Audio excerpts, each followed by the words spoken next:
తెలంగాణ రాష్ట్ర ప్రభుత్వం యొక్క చేతగానితనం మరొకసారి బట్టబయలైంది. కృష్ణానది విషయంలో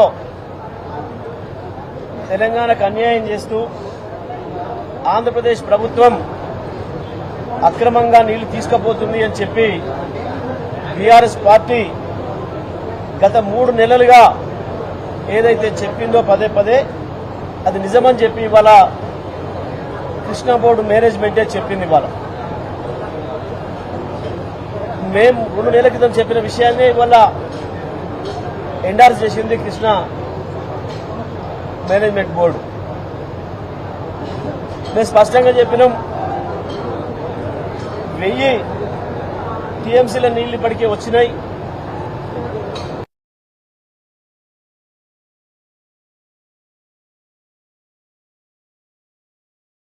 టీఎంసీలు మనకు ఉండాలి, 650 టీఎంసీలే చంద్రబాబు నాయుడు వాడుకోవాలి, ఆంధ్రప్రదేశ్ వాడుకోవాలి అనే మాట చెప్పినాం మేము. కానీ రేవంత్ రెడ్డి సర్కార్కి సోయి లేదు, ఏమాత్రం కృష్ణా నీళ్ల మీద మన హక్కుల పట్ల వాళ్ళకి ఆలోచన కూడా లేదు. మంత్రులు కూడా హైదరాబాద్, రంగారెడ్డి, మహబూబ్ నగర్, నల్గొండ, ఖమ్మం జిల్లాలకు సంబంధించిన ఇంత ముఖ్యమైన విషయం పైన కూడా ఎప్పుడు కూడా సోయి లేకుండా ప్రవర్తించారు వాళ్ళు. ఇవాళ స్పష్టంగా లెక్క చెప్పింది బోర్డు. ఇప్పటి వరకు వాడుకున్న దాంట్లో ఆంధ్రప్రదేశ్ 72% పైగా వాటా వాడుకుంది. ఇప్పటికే 72% నీళ్లను వాడింది. తెలంగాణ కేవలం 24% నీళ్లనే వాడుకోగలిగింది అనే మాట చాలా స్పష్టంగా చెప్పింది బోర్డు. ఇవాళ మేము గతంలోనే చెప్పినాం, చంద్రబాబు నాయుడు గారు ఇప్పటికే 650 పైగా టీఎంసీలను వాడుకున్నాడు. వారి వాటా పూర్తి అయిపోయి ఇంకెక్కువ వాడిండు. తెలంగాణ తన వాటా కొరకు ఉండాల్సిన నీళ్లను ఏదైతే ఎండాకాలం కొరకు ఉంచుకుందో, హైదరాబాద్ మంచినీళ్లు, రంగారెడ్డి జిల్లా మంచినీళ్లు, అదేవిధంగా మహబూబ్ నగర్, నల్గొండ, ఖమ్మం జిల్లాలకు సంబంధించిన సాగునీళ్లు, మంచినీళ్లు 2 అవసరాల కొరకు ఏదైతే నిల్వ పెట్టుకుంటుందో ఆ నీళ్లను అక్రమంగా దోసుకపోతున్నాడు ఆంధ్రప్రదేశ్ ప్రభుత్వం, దోసుకపోతుంది అనే మాటను మేము చెప్పినాం. ఒక్కరోజు కూడా ఇప్పటి వరకు ఉత్తమ్ కుమార్ రెడ్డి కానీ, నల్లగొండ జిల్లాకు సంబంధించిన కోమటిరెడ్డి వెంకటరెడ్డి కానీ, ఖమ్మం జిల్లాకు సంబంధించిన 3 మంత్రులు బట్టి విక్రమార్క కావచ్చు, పొంగులేటి కావచ్చు, తుమ్మల నాగేశ్వరరావు గారు కావచ్చు, మహబూబ్నగర్ జిల్లాకు సంబంధించిన మంత్రి కావచ్చు, ఏ ఒక్కరు కూడా స్పందించలేదు, మాట్లాడలేదు. ఆంధ్రప్రదేశ్ అరాచకాన్ని అడ్డుకునే ప్రయత్నం కూడా చేయలేదు. దానితోనే ఇవాళ యథేచ్ఛగా బీఆర్ఎస్ పార్టీ హెచ్చరించిన తర్వాత కూడా 65 టీఎంసీల నీళ్లను ఆంధ్రప్రదేశ్ దోపిడీ చేసింది. తెలంగాణకి ఇవాళ నీళ్లు లేకుండా చేసింది. ఇది స్పష్టంగా ఇవాళ కేఆర్ఎంబీ చెప్పిన దాంతోనే మనకు అర్థమైంది. ఇంత దుర్మార్గంగా జరుగుతుంటే ఎందుకు తెలంగాణ ప్రభుత్వం నోరు మెదపకుండా ఉంది? దాంట్లో ఉన్న మతలబేంది? చంద్రబాబు నాయుడుతో లోపాయికారి ఒప్పందం చేసుకునేనా? ఇది దేని కొరకు? మీ పదవుల కొరకేనా? మీ పైరవీల కొరకేనా? దేని కొరకు మాట్లాడకుండా ఉంటున్నారు, మౌనంగా ఉంటున్నారు? ఎందుకు అభ్యంతరాలు చెప్పలేకపోయినరు? అసలు సోయే లేకుండా ఎందుకున్నారు? ప్రతిపక్షంగా ఉన్నాం మేం, ప్రధాన ప్రతిపక్షంగా మా బాధ్యతను ప్రతి క్షణం మేం నెరవేరుస్తూ ప్రభుత్వంగా మీకు గుర్తు చేసినాం. కేసీఆర్ గారు ముందే గమనించి వారు చెప్తే వారి ఆదేశాల మేరకు మా నీటిపారుదల శాఖ మాజీ మంత్రి హరీష్ రావు గారు కావచ్చు, నేను కావచ్చు, మా వ్యవసాయ శాఖ మాజీ మంత్రి నిరంజన్ రెడ్డి గారు కావచ్చు, మా శ్రీనివాస్ గౌడ్ గారు కావచ్చు, మా ఇతర మంత్రులు అందరం కూడా, మా మాజీ మంత్రులు ఎవరైతే ఖమ్మం, నల్గొండ, మహబూబ్నగర్ జిల్లాలకు సంబంధించి, హైదరాబాద్, రంగారెడ్డి జిల్లాలకు సంబంధించిన ఇతర నాయకులందరూ కూడా స్పందించారు. నష్టం జరుగుతుంది, ప్రభుత్వం పట్టించుకోవాలి, నష్టం జరుగుతుంది, ప్రభుత్వం పట్టించుకోవాలి అని చెప్పి. కానీ ఒక్క మంత్రి కానీ, ఒక్క ఎమ్మెల్యే కానీ ఎవరు కూడా ఈ 5 జిల్లాలకు సంబంధించిన వారు నోరు తెరవలేదు. దానితో ఇవాళ మనకి ప్రమాదం వచ్చింది. రేపు ఈ 5 జిల్లాలలో తాగునీటికి కూడా ఇబ్బంది వచ్చే పరిస్థితి వచ్చింది.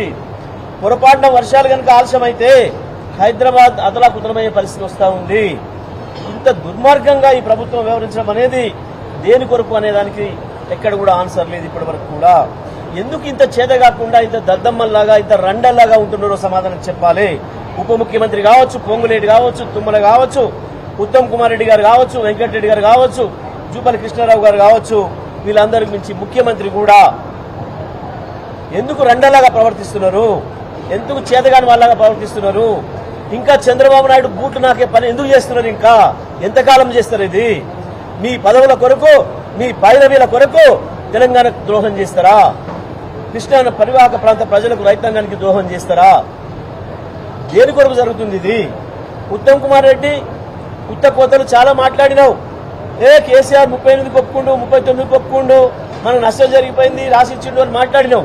ఇవాళ కేఆర్ఎంబి చెప్పిన దాని ప్రకారమే 66, 34 తాత్కాలిక ఒప్పందం చేసుకున్నా దాని ప్రకారం కూడా ఆంధ్రప్రదేశ్ దాన్ని గౌరవించి ముందుకు రాలేదు.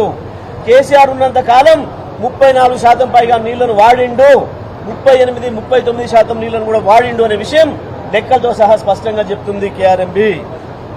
ఎందుకు మీరు ఈ సంవత్సరం నీళ్లు వాడలేకపోయినరు? లేదు, మీరు నిలవబెట్టుకున్న నీళ్లను పక్క వాళ్ళు దొంగతనంగా తీసుకుపోతుంటే ఎందుకు చేత కాకుండా కూర్చున్నారు? ఎందుకు మీ మూతులకు స్లిప్పులు వేసుకొని కూర్చున్నారు? మూతులకు ప్లాస్టర్లు వేసుకొని ఎందుకు కూర్చున్నారు? సమాధానం చెప్పాలి ఇవాళ తెలంగాణ ప్రజలకు. మీరు ఇంత దగా, ఇంత దోపిడీ, ఇంత పొద్దున్నాక జరుగుతుంటే కూడా ఒక్కడికంటే ఒక్కడికి సోయలేదు. కేవలం కమిషన్లు దండుకోవడానికి, వచ్చిన వాటిని పంచుకోవడానికి, ఢిల్లీకి మూటలు పంపించడానికి టైం సరిపోతుంది తప్ప ఏం జరుగుతుంది? తెలంగాణ హక్కుల మీద దాడి ఎట్లా జరుగుతుంది? తెలంగాణ రైతాంగానికి ద్రోహం ఎట్లా జరుగుతుంది? తెలంగాణ 5 జిల్లాల మంచినీళ్ల పరిస్థితి ఏంది అన్న సోయి ఒక్కడి కూడా లేదు ఈ మంత్రివర్గంలో, ముఖ్యమంత్రితో సహా. ఎండాకాలం వస్తుంది, నీళ్ళకి ఇబ్బంది అవుతుంది, మళ్లీ పాత రోజులు వస్తున్నాయి, సమైక్యాంధ్రప్రదేశ్ లో ఉన్న రోజులే మళ్లీ దాపురిస్తున్నాయి. ప్రజలు మళ్లీ, మహిళలు బిందెలు పట్టుకొని రోడ్ల మీద పోవాల్సిన దుస్థితి వస్తుంది, కనబడుతుంది. అనేక చోట్ల నుంచి వార్తలు వస్తున్నాయి. అయినా ఈ ప్రభుత్వానికి చీమ గుట్టినట్టు లేదు. పోతే పోనీ, ఎక్కడెవరు వస్తే మాకేంది, మా కమిషన్లు మాకు వస్తే చాలు కదా అన్న పద్ధతుల్లో ఈ ప్రభుత్వం వ్యవహరిస్తా ఉంది. రేవంత్ రెడ్డి ప్రభుత్వం ఇంత దుర్మార్గంగా ప్రవర్తించడం అనేది ఇంతకు మించిన శోచనీయ విషయం ఇంకోటి లేదు.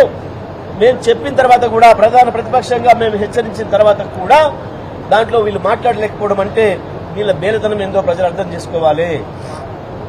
ఒక్కరు కూడా ఇప్పటి వరకు మంచినీళ్లపైన రివ్యూ చేయలేదు, సాగునీళ్లపైన రివ్యూ చేయలేదు. ఏ ప్రాజెక్టులో ఎన్ని నీళ్లు నిల్వ ఉన్నాయి, దాని మీద ఆధారపడ్డ మిషన్ భగీరథ ఎంత అవసరం ఉంది, మిషన్ భగీరథ ఎంత ప్రాంతానికి అక్కడి నుంచి వెళ్లి నీళ్లు తీసుకొస్తుంది, ఆ జలాశయాల్లో నీళ్లు ఎంత ఉండాలన్నా సోయి కూడా ఒక్కడికి లేదు. ఇప్పటి వరకు కూడా ఒక్కడు కూడా మాట్లాడలేదు. ఏ ఒక్క జిల్లాలో ఒక మంత్రి రివ్యూ చేయలేదు, లేదా హైదరాబాద్ లో ముఖ్యమంత్రి రివ్యూ చేయలేదు, ఇరిగేషన్ మంత్రి రివ్యూ చేయలేదు. నీళ్లకైతే మంచినీళ్ళకి ఇచ్చిన మంత్రి ఎవరో కూడా దిక్కులేదు. ఇప్పటి వరకు ఒకనాడు కూడా ఆ మంత్రి పేరు కూడా వినలేదు, మంచినీళ్ళు చూసే మంత్రి ఎవరో కూడా చెప్పలేదు. ఈ రాష్ట్రంలో ఇంత దుర్మార్గంగా నడుస్తా ఉంది ప్రభుత్వం. రాష్ట్ర ప్రజల హక్కులకు భంగం కలుగుతుంటే, ఒక పక్కన యథేచ్ఛగా దోపిడీ జరుగుతుంటే, మీ కళ్ల ముందునే దోసుకపోతుంటే కూడా మీకు సోయి లేదు. నీళ్లు పోతే మాకేంది, కమిషన్లు వస్తే చాలు, మాకు మా డబ్బులు మాకు వస్తే చాలు అన్న పద్ధతిలో ఉన్నారు తప్ప మీరు ఇంకొక రకంగా లేదు. ఇంత దుర్మార్గంగా ఈ ప్రభుత్వం ఉండడం అనేది సరైనది కాదు. తెలంగాణ ప్రజలు కూడా విజ్ఞప్తి చేస్తా ఉన్నాం. ప్రత్యేకించి 5 జిల్లాల ప్రజలు, హైదరాబాద్, రంగారెడ్డి, మహబూబ్ నగర్, నల్గొండ, ఖమ్మం జిల్లాల ప్రజలు మేల్కోవాల్సిన అవసరం ఉంది. ఈ ప్రభుత్వం యొక్క మొద్దు నిద్ర ఏదైతే నటిస్తుందో దానిపైన స్పందించాల్సిన అవసరం ఉంది. పెద్ద ఎత్తున మరో ఉద్యమానికి స్వీకారం చుట్టే తప్ప ఇక ఈ కాంగ్రెస్ తెలంగాణకు న్యాయం చెయ్యదు. ఇదే రకంగా ద్రోహం, గత 60 సంవత్సరాలు ఏ రకంగా ద్రోహం చేసిందో అదే ద్రోహాన్ని కొనసాగిస్తుంది. మళ్లీ కృష్ణా ప్రాజెక్టులను పూర్వంబొక్కు ప్రాజెక్టులుగా మార్చి ఆంధ్రప్రదేశ్కి అప్పచెప్పి వాళ్ళ దయాదక్షిణ మీద బతికే పరిస్థితిని తీసుకొస్తుంది. మేము గత సంవత్సరం కూడా చెప్పినాం, మేము చెప్పేంత వరకు కూడా సోయి లేదు. ముందు కేఆర్ఎంబి చేతిలోకి వెళ్తుంది, కేంద్రం చేతిలోకి వెళ్తుంది, సాగర్ వెంటనే తీసుకోవాలి మనం అని చెప్తే ఆనాడినే బుకాయించిండు ఉత్తమ్ కుమార్ రెడ్డి. కేసీఆర్ ఇచ్చిపోయిందని చెప్పి మాట్లాడిండు. తెల్లారి మేల్కొని అధికారి చెప్పిన తర్వాత అవ్వాల కేసీఆర్ మళ్లీ నల్గొండకు వచ్చి సభ పెట్టి గాండ్రిస్తే తప్ప, గర్జిస్తే తప్ప తెలంగాణ హక్కులకు భంగం బాటిలితే కేసీఆర్ ఊరుకోడు. కేసీఆర్ ఎట్టి పరిస్థితుల్లో కూడా మళ్లీ రోడ్డు మీదకి వస్తాడని చెప్తే తప్ప సోయి లేకుండా ఉన్నారు. ఆ తర్వాతనే అసెంబ్లీలో తీర్మానం పెట్టిండ్రు, వెంటనే మాకు ఇవ్వాలి అని చెప్పి. మళ్లీ ఒక్కరోజు కూడా దానిపైన ట్రాన్సాక్షన్ లేదు. అసెంబ్లీలో తీర్మానం పెట్టిన తర్వాత, పంపించిన తర్వాత దానిపైన చర్చ చేయలేదు. కనీసం ఆంధ్రప్రదేశ్ ప్రభుత్వాన్ని అడ్డుకోవడానికి ప్రయత్నం కూడా చేయలేదు. సాగర్ను తీసుకుపోయి స్పష్టంగా ఇవాళ ఆంధ్రప్రదేశ్కి అప్పచెప్పిండ్రు. పేరుకు కేంద్ర బలగాలైనా తెలంగాణ ప్రాంతంలో ఉన్న కేంద్ర బలగాలు కూడా వద్దు అని చెప్పి మన ములుగులో ఉన్న కేంద్ర బలగాల్ని వెనక్కి తెప్పించిండ్రు. ఆంధ్రప్రదేశ్ విశాఖ బలగాలకు అప్పచెప్పిండు. పూర్తిగా స్పష్టంగా కనబడుతుంది మళ్లీ పాత రోజులే వస్తున్నాయి తెలంగాణకి. మళ్ళీ పాత దరిద్రాలే మళ్ళీ తెలంగాణకు అంటుకుంటాయి. కరెంటు విషయంలో అదే జరుగుతుంది, మంచినీళ్ళ విషయంలో అదే జరుగుతుంది, సాగునీళ్ళ విషయంలో అదే జరుగుతుంది, పాఠశాలల విషయంలో అదే జరుగుతుంది, ఆసుపత్రుల విషయంలో అదే జరుగుతుంది. మళ్ళీ పూర్తిగా సమైక్య ఆంధ్రప్రదేశ్లో ఉన్న దరిద్రాలన్నీ, ఆ రోగాలన్నీ మళ్ళీ తెలంగాణకు అంటుకునే ప్రమాదం వచ్చింది. ఆ పరిస్థితులకు వెళ్తుంది వాళ్ళ తెలంగాణ స్పష్టంగా కనబడుతుంది. మనం చెప్పినప్పటికీ, హెచ్చరించినప్పటికీ, ముందే జాగ్రత్తగా తీసుకోమని చెప్పినప్పటికీ కూడా పట్టించుకోకుండా ఇవాళ ఏదైతే కృష్ణనీళ్లను మొత్తం ఆంధ్రార్పణం చేసిండ్రో ఇది ప్రజలందరూ కూడా కళ్ళ కట్టినట్టు కనబడుతున్న సత్యం. దీనిపైన ప్రభుత్వం వెంటనే స్పందించాలి. ఇప్పటికైనా ఏం చేస్తారు? జరిగిన దానికి చెప్పలేసుకొని ముక్కు నేలకు రాసి ప్రజలకు, తెలంగాణ ప్రజలకు క్షమాపణ చెప్పారా ఇవాళ కాంగ్రెస్ పార్టీ ప్రభుత్వం? ముఖ్యమంత్రి, ఇరిగేషన్ మంత్రితో సహా ఈ 5 జిల్లాలలో ఉన్న మంత్రులందరూ కూడా ముక్కు నేలకు రాయాలి, క్షమాపణ చెప్పాలి ఈ జిల్లా ప్రజలకు మీరు చేసిన ద్రోహానికి అని చెప్పి బీఆర్ఎస్ పార్టీ డిమాండ్ చేస్తా ఉంది.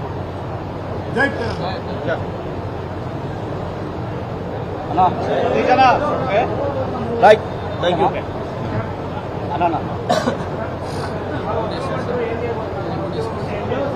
తప్పకుండా కేసీఆర్ గారు చాలా స్పష్టంగా చెప్పారు, నాకు అధికారం ఉండడం లేకపోవడం అనేది లెక్క కాదు, ఈ తెలంగాణ అనేది నేను సృష్టించిన బిడ్డ, నేను పుట్లాడి తీసుకొచ్చిన బిడ్డ, హక్కుల విషయంలో నేను ఎన్నడూ రాజీపడే విషయం పరిస్థితి లేదు. ఇవాళ ప్రధాన ప్రతిపక్షంగా ప్రజలు మాకు ఏదైతే బాధ్యత ఇచ్చిండ్రో, ఒక ఉద్యమ పార్టీగా వచ్చిన వాళ్ళం, తెలంగాణ హక్కుల కొరికే పుట్టిన వాళ్ళం, తెలంగాణ హక్కులకు భంగం కలిగితే వెబ్బుల్లా గాండ్రిస్తా, మళ్ళీ ప్రజల్లోకి వస్తా, ప్రజల్ని ఒకటి చేసి నాయకత్వం వహించి తప్పకుండా సరైన పద్ధతిలో పోరాటం చేస్తా అని చెప్పిండ్రు. తప్పకుండా దీనిపైన కేసీఆర్ గారితో మాట్లాడిన తర్వాత కార్యాచరణ ప్రకటిస్తాం. ఈ ప్రభుత్వం చేస్తున్న దుర్మార్గం ఏ రకంగా అవతలి వాళ్ళకు లొంగిపోయి మన హక్కుల్ని దారదత్తం చేస్తుందో దీని విషయంలోనే త్వరలోనే బీఆర్ఎస్ పార్టీ కార్యాచరణను మా అధ్యక్షుల వారు కేసీఆర్ గారు ప్రకటిస్తాం.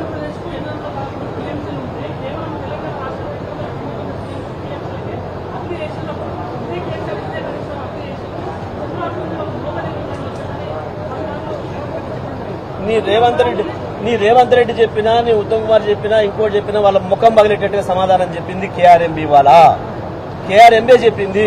ఎప్పుడు మాట్లాడినా కేసీఆర్ గారు గతంలో వాడిన నీళ్ళెన్నో చెప్పిండ్రు, ఇవాళ ఈ ప్రభుత్వం వాడిన నీళ్ళెన్ని, అవతల ప్రభుత్వం తీసుకుపోయిన నీళ్ళెన్ని చెప్పింది. వీళ్ళ చెత్తవాగుడు లెక్క కాదు, లెక్కలనేది ఆ సంస్థనే చెప్పింది. దీనికి సమాధానం చెప్పాలి ఇవాళ వీళ్ళందరూ కూడా.